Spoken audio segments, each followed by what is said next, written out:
Bueno, estamos volviendo ya al segundo bloque del programa, como habíamos comentado anteriormente, en el bloque anterior. Vamos a tener la visita de Martín Navarro, que él es un compañero que la verdad que es un orgullo hoy poder tenerlo con nosotros. Vamos a ver cómo estamos con la conexión.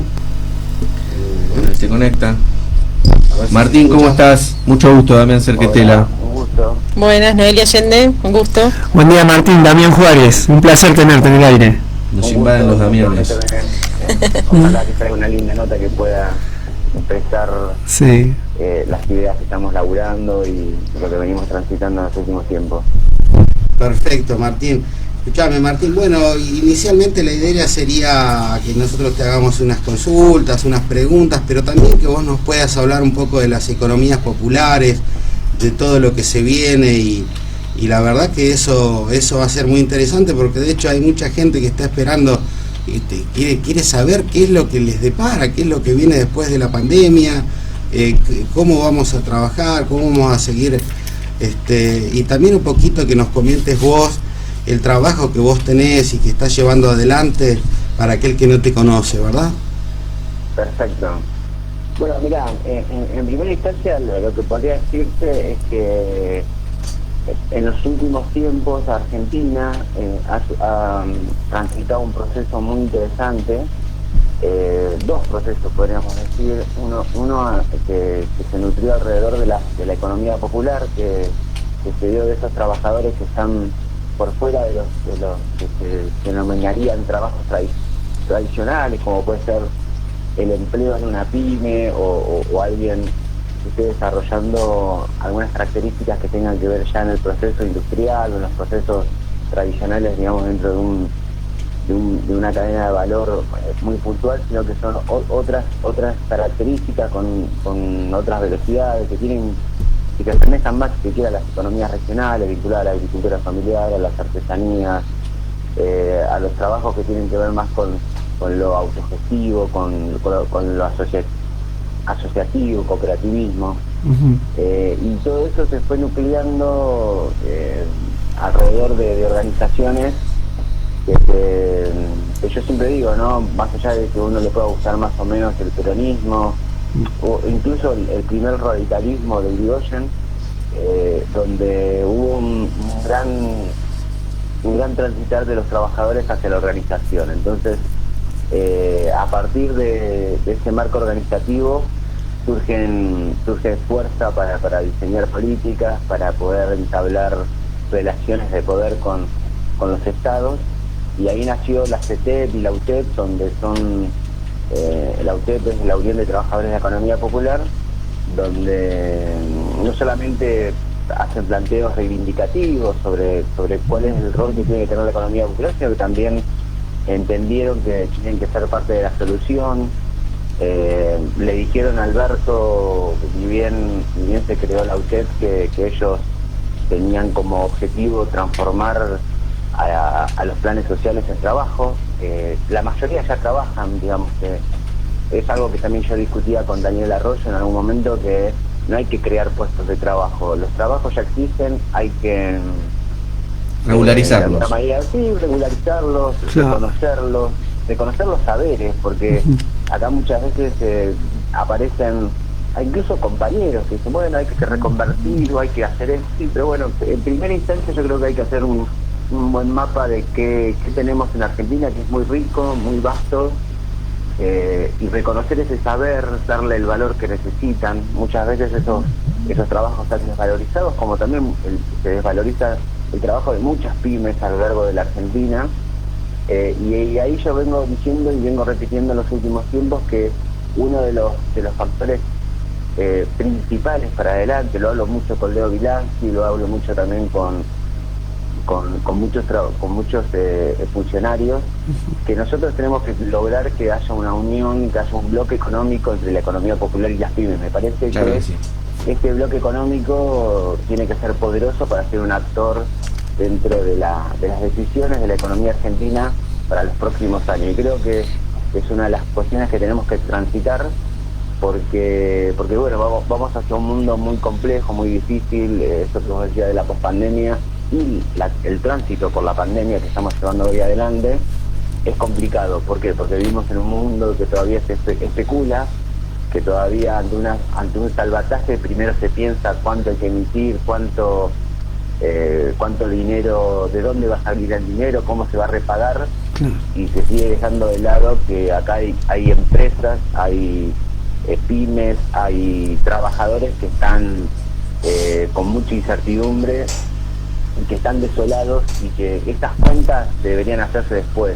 Hoy, ante esta pandemia, que es casi una guerra que ha arrasado la economía, estas cuentas tienen que quedar de lado. Lo que hay que analizar hoy es cómo se pone de pie a muchas personas. Detrás de empresas, detrás de pymes, detrás de cooperativas, hay personas que necesitan tener certidumbre de cómo transitan hoy, y además de cómo va a ser la pospandemia. Exactamente, y también tenemos una institución que es el INAES, que está con el compañero Cafiero también, con Mario Cafiero, que está dando mucha batalla con respecto al tema la inclusión de asociativismo, cooperativas y demás, que le va a dar mucho impulso. Yo creo que es muy acertado, esta es una opinión personal, yo creo que es muy acertado impulsar la economía a través de las cooperativas y del asociativismo, para también generar una conciencia social sobre el tema de la unión y de trabajar en conjunto, porque estamos muy envueltos en lo que es el individualismo, y eso es muy difícil para generar políticas y trabajar en esa razonamiento, conciencia social que tenemos hoy, que es muy individualista y piensa en el yo, para meter, por ejemplo, el tema de Vicentín, por ejemplo, que nos afecta a todos, y hay mucha gente que los está o defendiendo o apañando la malversación y el trabajo, el mal trabajo que hicieron con esa empresa, en lugar de aceptar que el Estado se tiene que hacer cargo de eso para que no se pierdan puestos de trabajo, para que nosotros todos no perdamos y demás. Esto es una opinión personal, totalmente de acuerdo. Si los compañeros están de acuerdo, pero en ese punto yo creo que hay que trabajar. Sí, yo, si me permitís una opinión obvio que sí, muy pequeña al respecto, yo creo que hay dentro de lo que es el camino hacia traducir políticas, porque en definitiva lo que uno tiene ideas políticas, ideologías que no están mal, pero después uno de eso lo tiene que transformar en cosas concretas. Digamos, quiero decir que cuando uno es Estado o llega al poder de alguna manera por la vía democrática, bueno, después todas esas ideologías o esas ideas se tienen que transformar en políticas concretas, y incluso también uno se empieza a dar cuenta de que esas ideologías tienen que ser mucho más amplias, más porque no todos pensamos de la misma manera, porque existen blancos y negros, porque uno tiene que tender a buscar esos grises, y en ese camino me parece que está bien que uno pueda plantear cuáles serían los mejores caminos. Yo celebro, de hecho ahora estamos tratando de desarrollar una especie de hub tecnológico internacional con varios científicos, con varios organismos del Estado para hacer tecnología de alto impacto. ¿Qué quiere decir?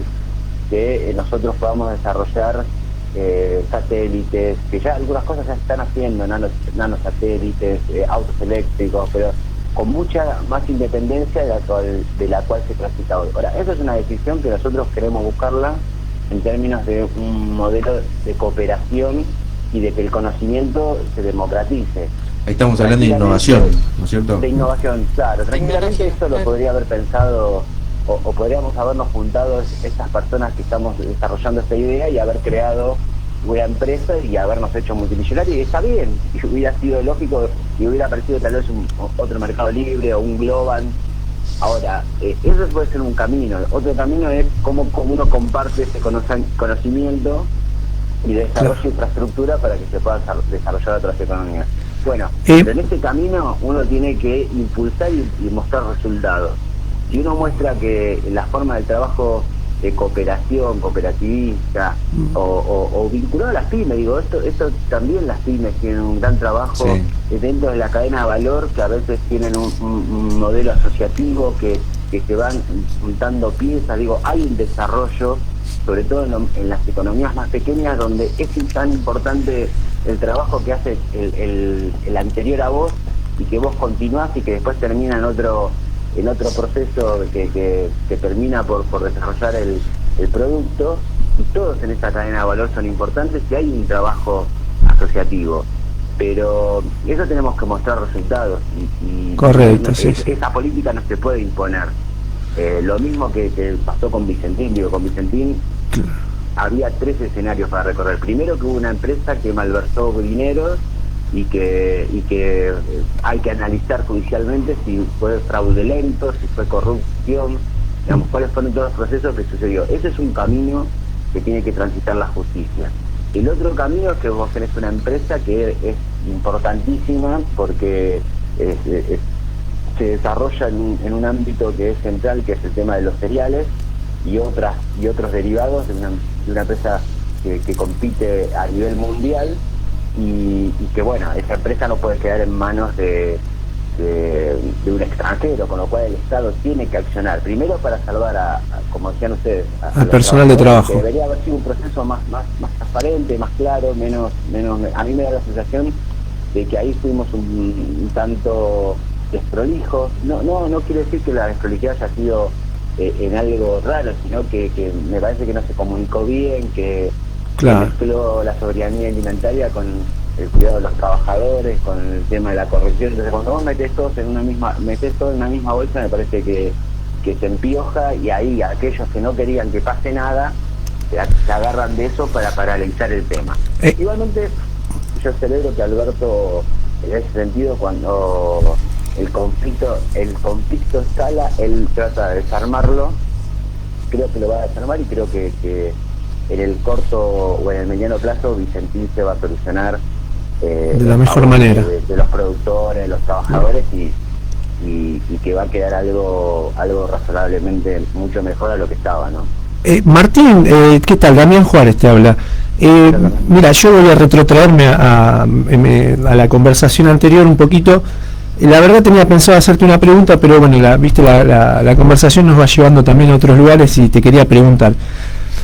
Por ejemplo, desde el sector PYME, o sea, viste, yo te escuché ahí justo una palabra que nombraste, especulación, que viste, hoy la vivimos a diario, viste, hay gente que labura conciencia, hay gente que hoy aprovecha la ocasión, digamos, ¿no? Para tener, digamos, una ambición un poquito mayor, ¿no? Entonces mi pregunta es la siguiente: ¿cómo hacemos, o si hay algo previsto, un mecanismo o alguna forma, por ejemplo, porque el PYME necesita provisión, digamos, de las grandes industrias, ¿no?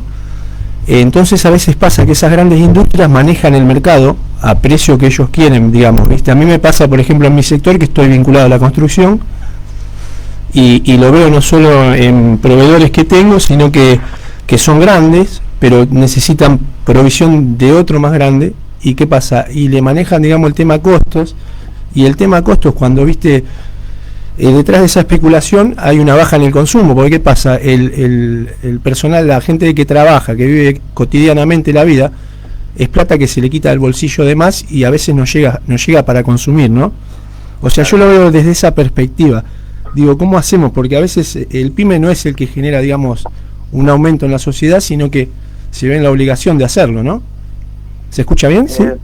Sí, se escucha perfecto. Sí, yo cuando hablo de una economía, en general estamos todos inmersos en esa economía, no, por supuesto que de menor a mayor o de mayor a menor, podríamos decirlo al revés, el que más fuerza tiene es el que más puede especular, y la realidad es que esta economía, tal cual la conocemos, capitalista, donde el mercado es el que rige y que puja con los estados y que puja con el resto de las situaciones, es el que se va poniendo en una situación de especulación, porque especula también el Estado sin querer. O sea, cuando nosotros analizamos hasta dónde nos podemos emitir, hasta dónde el IFE, hasta dónde el ATP, hasta dónde, bueno, ahí estás midiendo cuánto se puede gastar, porque esto genera inflación. Está perfecto, digo, en un mundo, a mí ya esta economía a veces me duele, porque detrás de eso, y como dice el Papa Francisco, si uno no tiene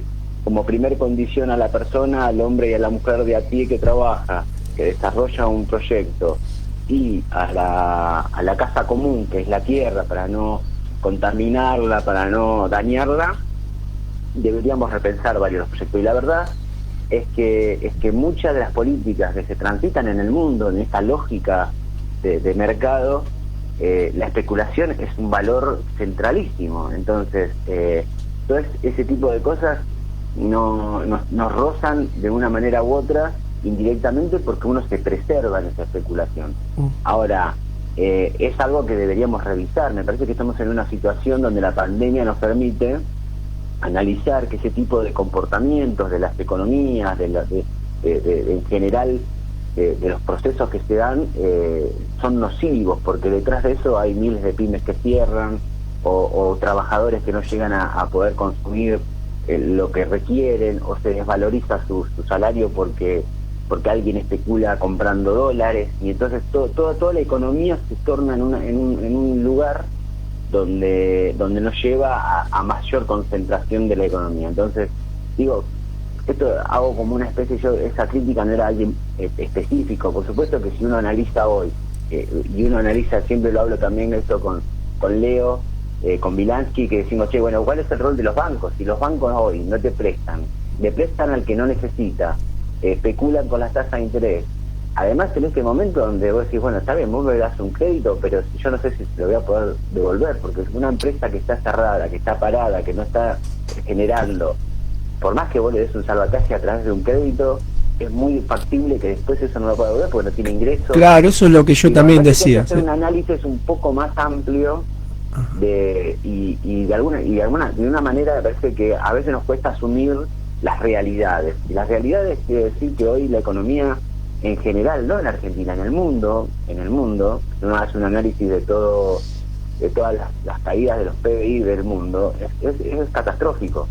Ahora, uno puede sentarse y decir, uy, cayeron los PBI. Y otra cosa es decir, bueno, ¿cómo accionamos a hacer un plan? Alberto lo dijo hace poquito, un plan Marshall que reconstruya y ponga de pie la economía. Y en ese reconstruir y poner de pie la economía, también yo agrego, bueno, revisemos muchos de estos mecanismos que no están funcionando.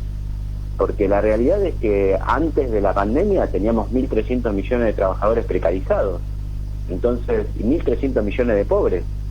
Algo no está funcionando. Me parece que esta economía no está resolviendo ni la industria 4.0, ni el I+D, ni las grandes innovaciones están dando solución a las personas, a los trabajadores, a las trabajadoras.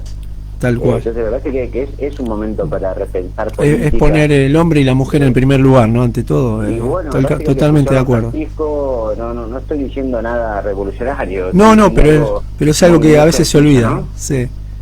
Y la economía popular, y creo que las pymes también vienen a poner un poco de sentido común en este camino. Me parece que yo cuando hablo de estos factores como un bloque económico, estoy hablando de eso, estoy hablando de economías más reales, de economías más cercanas, de economías que tienen que ver con los lugares donde se desarrollan, con economías y desarrollos que tienen que ver con esto de esa riqueza que se genera, se vuelve a reinvertir sobre el mismo lugar. No es que esto se totalmente de acuerdo, para especular o para jugar.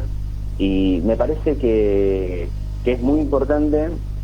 Esas cosas no se pueden imponer, esas cosas se transitan, se desarrollan, y me parece que tenemos que hacer el esfuerzo para que esos dos actores de la economía popular y las pymes, hagan una alianza estratégica y vayan codo a codo para hacer un bloque económico que no solamente tenga poder de lobby en el buen sentido, sino que también pueda desarrollar políticas, soluciones, y se haga cargo de gran parte de la economía. Y que se impulsen mutuamente, ¿no es cierto? Que trabajen en conjunto para impulsarse mutuamente, que no son dos cosas separadas, sino que tienen que estar unidas. Acá tenemos un proyecto en Moreno muy lindo con lo que es, con las economías populares y demás, que es con moneda par, que es un Bitcoin, una moneda virtual. Y ahora estábamos viendo la posibilidad de llevarlo también, no solo a la economía popular, sino empezar a juntarlo con las distintas pymes, para integrarlos, para que después se vaya moviendo solo y no sea algo tipo trueque. No, tal cual, eso es central, porque si uno ahí, lo mejor que puede pasar es que esos puentes se consoliden de manera complementaria. Si nosotros podemos lograr vernos como actores complementarios, es un gran paso. Me parece que que también otra de estas cuestiones, ¿no? La competencia por la competencia misma me parece que termina por generar a los actores con mayor poder consolidándose y al resto tratando de subsistir, y me parece que esa economía no funciona. Me parece que está bueno que incluso de esto yo digo, hay muchas pymes y muchos trabajadores y muchos emprendimientos de la economía popular que tienen un saber que es muy valioso. Entonces incluso porque uno tiene una cabeza muy urbana, ¿no? Si uno sale de lo urbano y va hacia el interior, hacia las economías más de las economías regionales que tienen otra característica, empezás a encontrar un montón de saberes que son muy valiosos respecto a la agroecología, respecto a los alimentos ecológicos, respecto a lo sustentable, al diseño, digamos, de soluciones que no tienen un impacto sobre el medio ambiente. Bueno, esas cosas son valiosas. Lo autóctono, digamos, uno empieza a recorrer el país y seguramente ustedes lo han hecho, y uno se da cuenta de cómo uno tiene que valorizar y reconocer ese tipo de cosas. Y ahí nosotros yo no estoy en desarrollo social, hay un equipo de desarrollo social que está comandado por Emilio Pérsico, y han desarrollado un registro que es el registro de los trabajadores de la economía popular, y lo primero que tiene como objetivo es reconocer el saber de esos trabajadores y por otro lado después revalorizarlo también, ¿no? Que eso se convierta en un digamos, el reconocimiento institucional no solamente se jerarquiza, sino que de alguna manera te encuentra para después poder aplicar una política concreta, ¿no? Lo peor que te puede pasar del Estado es no saber, no tener datos y para quién hacer estas políticas. Me parece que en esta instancia se están dando un trabajo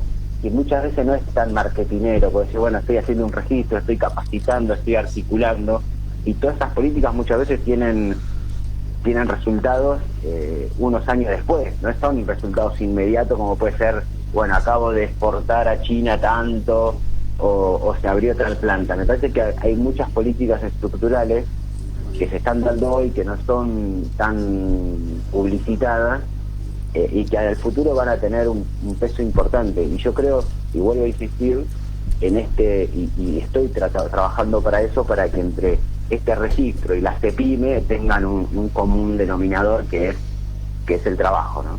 Perfecto. Correcto. Bien. Te hago una consulta, Martín, con el tema de ampliar la base exportadora hacia los más pequeños. ¿Qué nos podrías decir? Mira, yo hoy estoy trabajando como director en la Agencia de Inversiones y Comercio Internacional. Ahí me he encontrado con un equipo que es realmente no solamente muy profesional, sino con una mirada muy parecida a la que yo llevaba, digamos, cuando me senté con Juan Usaldivara, que es el presidente de la agencia, y con Felipe Solá y con Jorge Neme, a ver cuál era mi rol dentro de esta agencia.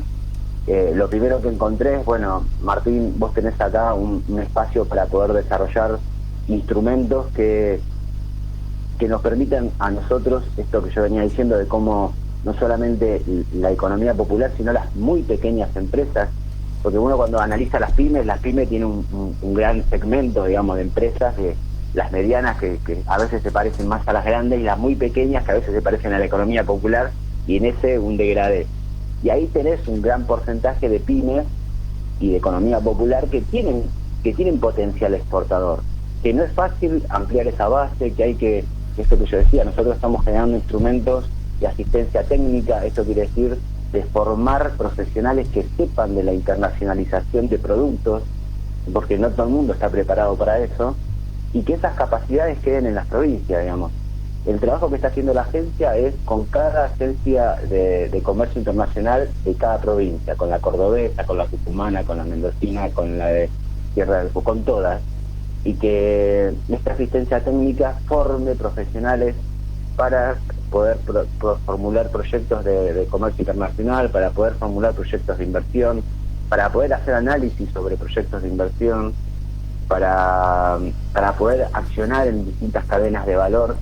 Y me parece que ese trabajo Además, nosotros estamos articulando con el Ministerio de Desarrollo Productivo y con Ciencia y Tecnología y con Desarrollo Social y con el Ministerio de Agricultura, y ahí van surgiendo políticas que también, digamos, más allá de este momento coyuntural que está todo frenado, la agencia sigue abriendo y analizando mercados para futuras exportaciones, y también canalizando estas demandas que existen de afuera y de muchas empresas en cómo deberían empezar a transitar nuevas modalidades de desarrollo. Por ejemplo, van a venir un montón de novedades respecto a la trazabilidad saludable, digamos, muchas va a haber que certificarse para poder exportar alimentos que tengan mayor peso sobre lo orgánico, sobre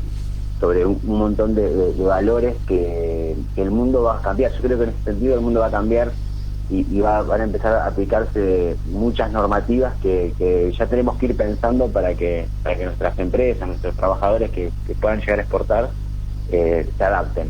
Y la ampliar la base de exportadores implica también un trabajo de largo plazo, ¿no? Sensibilizar a los sectores, demostrar que por lo menos le pierdan miedo a la palabra exportar. No quiere decir que uno le falta el respeto a la palabra exportar. Uno quiere decir, bueno, exportar es difícil, sí. Exportar es imposible, no. Entonces, en ese camino empezar a transitar, porque incluso aun cuando uno no llegue a exportar, si uno empieza a implementar un montón de mecanismos para mejorar su producto, siempre es beneficioso tener un mejor producto, por supuesto con políticas del Estado, con impulsos de crédito, con impulsos de programas que ayuden a que esa empresa no cargue todo sobre el lomo para tener mejores condiciones con su producto y que esté a punto de ser internacionalizable, porque después, bueno, el mundo está más cerrado, la era comercial internacional está mucho más frenada de lo que uno supone, pero bueno, igualmente uno tiene que intentarlo y tiene que generar condiciones en sus economías para poder exportar. ¿Sabés qué, Martín? Eso es, perdón chicos, que es muy interesante lo que estás diciendo. Queremos hablar todo, sí, Martín. Yo también todos te queremos llenar de preguntas, ¿viste? Aparte, como pyme nos estamos sintiendo como muy contenidos, porque de golpe estabas hablando de procesos, de propuestas de mediano y largo plazo para el crecimiento de las pymes, y ello no era algo que se diese o que el normal de las pymes, el normal de la gente tuviese llegada. Entonces pensar en cómo trabajar conjuntamente con el Estado para hacer más fácil a la pyme a que crezca, que pueda exportar y que pueda tener otro tipo de solidez y que pueda tener otro tipo de influencia en distintos mercados, es muy interesante y genera una expectativa grande y buena. Es lindo eso. Sí, sí. Una gran confianza, sí. Sí, yo ayer estaba hablando con el compañero Emanuel Fronteras del municipio de Morón.